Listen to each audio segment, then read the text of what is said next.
There are 5 email automations that every e-commerce business needs, and without these, you simply don't have your foundation set into place. People will unsubscribe and you will struggle to convert overall, meaning with your sales or your engagement metrics like your open and your click rates. Before I get into details of each automation, we first need to understand your customer journey. And this diagram here is from my email marketing course, and it shows you all the touch points a customer can make in your business. They start by visiting a website, they subscribe to the newsletter or a lead magnet, they view a product, they add to cart, they start checkout, they make a purchase, they use the product, they become a raving fan, they become a churn risk, and then they exit the business. Now, this journey is not linear, and some customers may never make a purchase from you, or better yet, they may not even exit your business. But your email automations will be working in overdrive to help the customer make their next step, keep them engaged and aligned with your brand.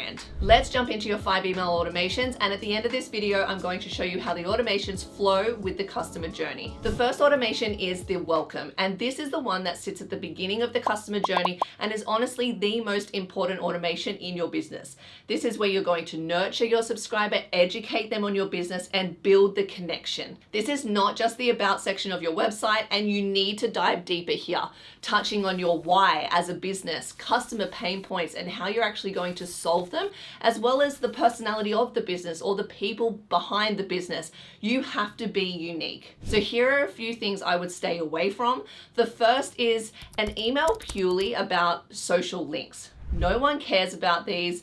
It is just going to be a waste of time. Open rates are going to be low. Click rates are definitely going to be well below average. The second is stuffing your email with the about section of your website.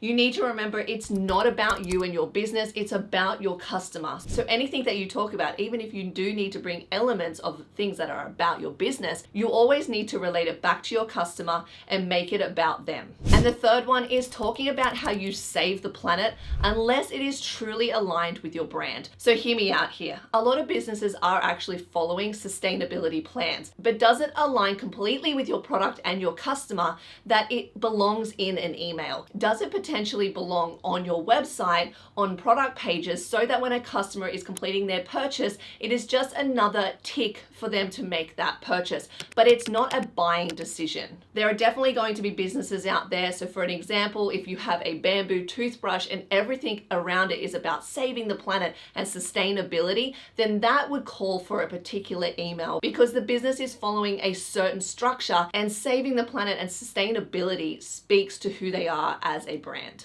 Every welcome automation is different, and it never has a set amount of emails. It's going to come down to you and your business, but I would stick to a minimum of 4 emails over a 7 to 10 day period. The second automation is your abandoned checkout.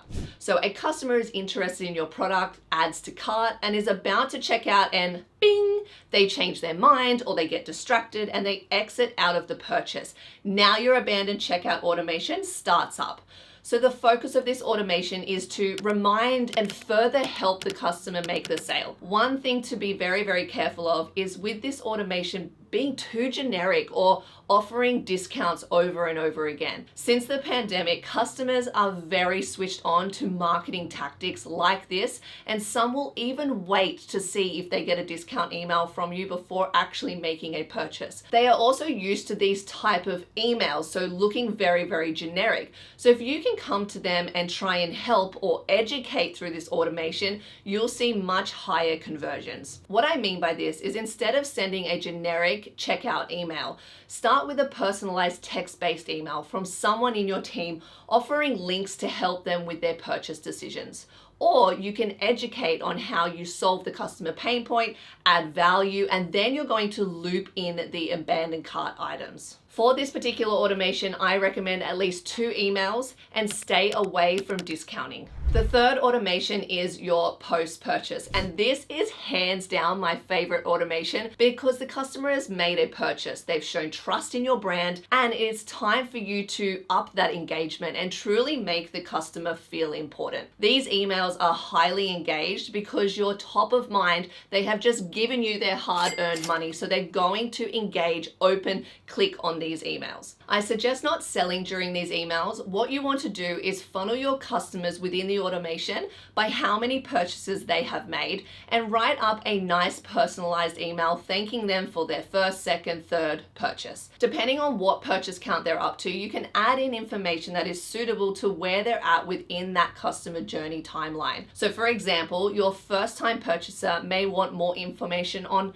how to look after their product. A second time purchaser may want to join a rewards program. And a third purchaser may want to know more about your socials or how to connect. I recommend making different emails for up to 4 or 5 different purchase amounts and send this email around 5 to 10 minutes after their purchase. The fourth automation is your customer win back. So after a customer has made a purchase, they fall into this automation, and you want this to be set to a time that is after the initial time period from when a customer would normally return for another purchase. So most businesses set this up to a 60 or 90 days after a purchase, but every business is going to be different due to what you sell. For example, if I had a business that sells coffee beans and my customer usually repurchases within 30 days, I can set up a customer win back around 40, maybe 50 days after they make that initial purchase. So these emails usually provide a discount that is time sensitive, so you can create that urgency around these emails. The fifth and final automation is your sunset. And this is the automation that will keep your account healthy. It's used to filter out unengaged subscribers or either re-engage them or exit them out of your email list by unsubscribing them. This is normal practice for email marketing, and by keeping your account healthy, keeps email clients like Gmail very, very, very happy, which will honestly help you get into the inbox rather than the spam. Email clients don't want you hammering unengaged subscribers. They want relevant emails in their customers' inboxes, so that's what's going to get into the inbox over something that is irrelevant and it's going to end up in the spam. Your sunset automation is a little bit trickier to set up. So what you first need to do is create a segment of unengaged subscribers. And this is usually people between 90 to 120 days unengaged. This segment will then trigger the email automation. So if the subscriber doesn't re-engage through this sunset automation, the automation itself will either unsubscribe them or mark them as unengaged, and you will manually have to unsubscribe the customers every few months. Now, every email platform works differently here, so you simply need to check with the help center of your email service platform to find out the exact way that they do this. The sunset automation should get straight to the point. So you're going to tell your subscribers that they haven't engaged with the emails for a while and maybe they want to unsubscribe, or maybe you're just letting them know that if they don't engage that you're going to unsubscribe them. Discounts do work well here, but it's not the main point. The main point of this email is to get your subscribers to re-engage by opening the email. As soon as they open the email, they'll go back into being re-engaged and they will exit out of the sunset flow. I recommend a minimum of 2 to 3 emails over a 7 to 10 day period, giving the subscriber enough time to re-engage, and hopefully we don't lose them. If you're using Shopify and Klaviyo, you're in absolute luck because I have a complete email marketing course that runs through everything about these automations, down to email design to setting it up into Klaviyo itself. The course also gives you a complete email marketing strategy, content calendar, the subscriber management, honestly, everything you need to know about email to get started. I'll add the link in the description below if you want to check it out.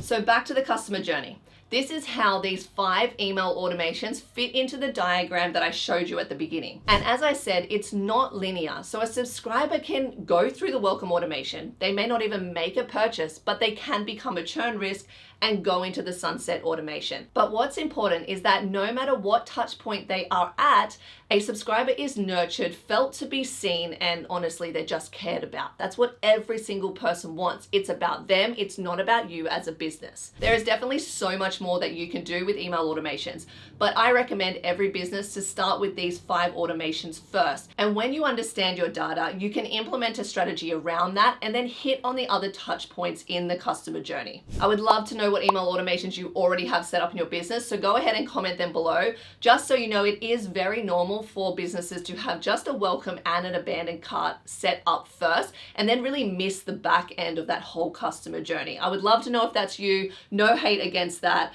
but thanks for being here and good luck with your email automations.